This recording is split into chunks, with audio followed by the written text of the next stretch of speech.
The only local news teams taking action for you. KIMA KEPR Action News starts now. Coming up this morning on Action News, what's believed to be a gang-related shooting has left an 18-year-old with bullet holes to his legs. Not much info is available, but Yakima police are looking for information. We'll share the number to call. Plus, the Tri-Cities seeing less DUIs year to date when compared to last year, but people are still struggling with alcohol dependency. We'll hear from one counselor who says sometimes it's that DUI that finally gets people to turn to help. And a local healthcare provider now has $50,000 more to continue to provide care to for the area free of charge, though the medical director says they're looking for more staff to help with their growing number of patients. That story and more coming up as you start your day with us right here on Action News. Good Tuesday morning, everybody. I'm Dave Furtado. And I'm meteorologist Jefferson Donovan. And Jefferson, yesterday was a pretty gorgeous day. A lot of sunshine, a lot of blue skies. That wind was really noticeable yesterday. Are we going to see that wind continue on to today? I know we cooled down a little bit as well. Yeah, we are going to continue that cooling trend, and that wind is going to be hanging around for today. Not as strong as yesterday, but it is going to be noticeably blustery in parts of our forecast area on this Tuesday. So as we wake up in the Tri-Cities, be aware there are some clouds overhead. It's a cool morning. Chilly mornings are actually going to be fairly commonplace moving forward through the next couple of days, and that's actually going to be playing a big role in the story I tell, the weather story I tell going throughout today. As you wake up and look out at the Cable Bridge, be aware that we are sitting in the 40s right now. There are some clouds overhead in the Tri-Cities. Clouds are going to be hanging tough throughout a bulk of this day, and then tomorrow is when we are going to get back to the sunshine for the Tri-Cities. So here's a look at the weather headlines. A few isolated showers possible today along with breezy winds. I would think that the isolated showers mostly going to be focused towards the Blue Mountains for the Tri-Cities and Yakima, even Ellensburg going to be staying primarily dry today.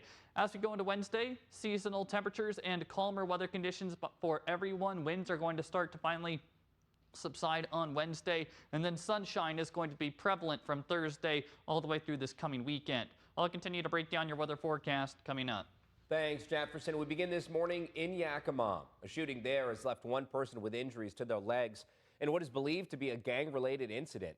The Yakima Police Department says on Saturday, just after 12:30 in the afternoon, a shooting left an 18-year-old man with gunshot wounds to his legs while he was sitting in his vehicle near South 80th Avenue between West Nob Hill Boulevard and Wide Hollow Road. Now, he was taken to a local hospital, and YPD says they have limited information about the suspect and motive, but they do believe it is gang-related. YPD is asking anyone with information about the incident to contact them at the number on your screen. And two men are facing charges for a drive-by shooting in Grandview that took place on April 2nd. 20-year-old Osvaldo Aguilar Morfin and 27-year-old Emiliano Rodriguez face charges of drive-by shooting, and first-degree assault. Morfin is accused of firing the shot, some of which hit a nearby home. Law enforcement officers say Rodriguez was driving the car, and eyewitnesses told investigators there was a gang-related argument between the two and a pedestrian, which led to Morfin pulling out a gun and shooting. They say the pedestrian fired back, shooting out the back of the window of the vehicle. Rodriguez has since been released from jail after posting bail, while Morfin is still behind bars. And we have new information about the person who was arrested for the vehicle versus bicycle incident that left one person seriously injured. We previously reported that 55-year-old Peter Verbrugge was arrested for vehicular assault while intoxicated when he struck a 49-year-old bicyclist in Yakima on April 9th.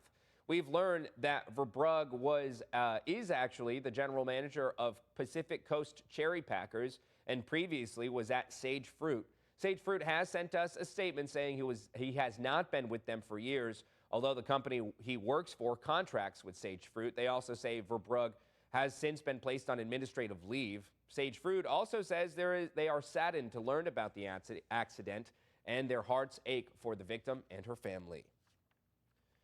You've likely heard them around town, cars with modified exhausts making it sound like a racetrack from time to time, but one especially disruptive driver was cited for making all that noise. Pasco police say they've received 14 separate calls from people Sunday saying someone was shooting a gun along the Road 68 corridor.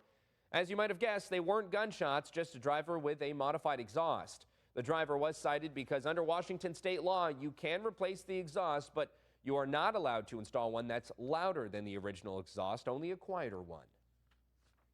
It is Alcohol Awareness Month, a time meant to highlight the importance of seeking help for alcohol dependence.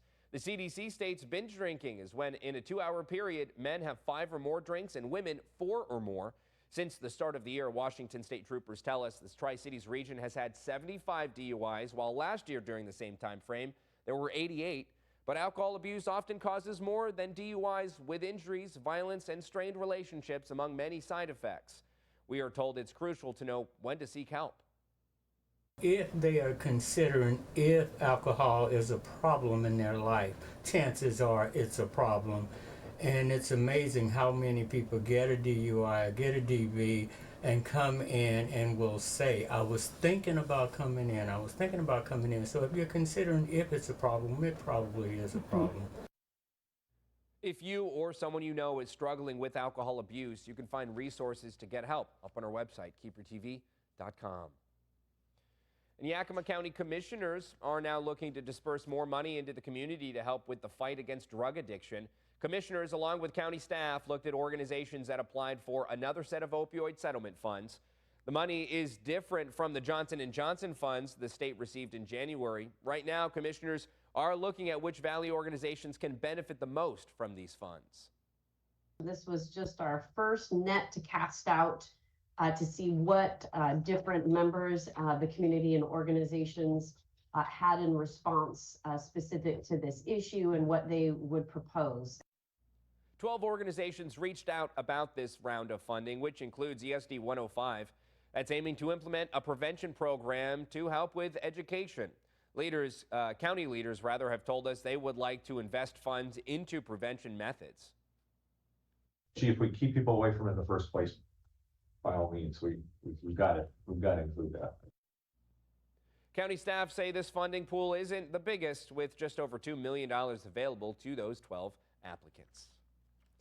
And the Tri-Cities' only free healthcare provider recently received a grant allowing them to more effectively treat people with dealing with diabetes. Grace Clinic, which has been serving the community free of charge since 2002, recently received a $56,000 grant from Greater Health Now, allowing patients the chance to wear continuous glucose monitors, which they say can be life-changing. One of the things that we've seen is that patients will say there's things they've done in during their daily life, their food or their activity, that really impact their blood sugars, and they had no idea those were the reason that their average was so high. Brault says they're always accepting new patients, but in order to continue to better serve the community, they're looking for certified medical professionals. To learn more, head over to our website, KEPRtv.com. And Valley organizations are coming together this week to help support Camp Primetime. Yakima's American Legion chapter, along with the Leadership Yakima program, is hosting a community dinner to help raise money for 2 new refrigerators, freezers for the campsite. This isn't the first time the Legion has helped out, but organizers are excited for another opportunity to help kids with disabilities explore the outdoors. All of that has been made possible by people like Mr. Broderson, who shows up, donates, and just makes it an amazing place to work and support. The festivities will be happening at the Legion building off of Fruitvale Boulevard at 5 p.m. tomorrow. If you want to attend, we have more info up on our website, KIMATV.com.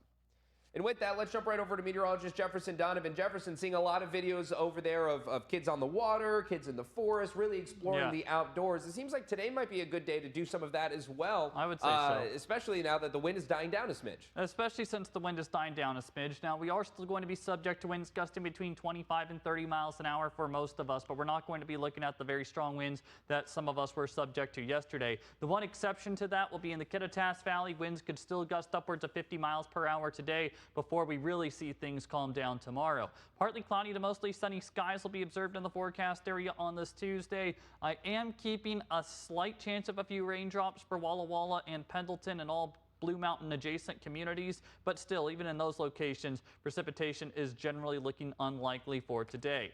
I will tell you when we could actually start seeing these temperatures warm up a bit coming up. Thanks, Jefferson. The time now is 5:09. Coming up on Keeper this morning, some state news. A pro-Gaza protest shut down the main route into SeaTac Airport for hours yesterday. Folks had to carry their luggage to the terminal, and rush to make their flights. It's part of pro-Gaza activism happening across the country. There was also a protest in Oregon.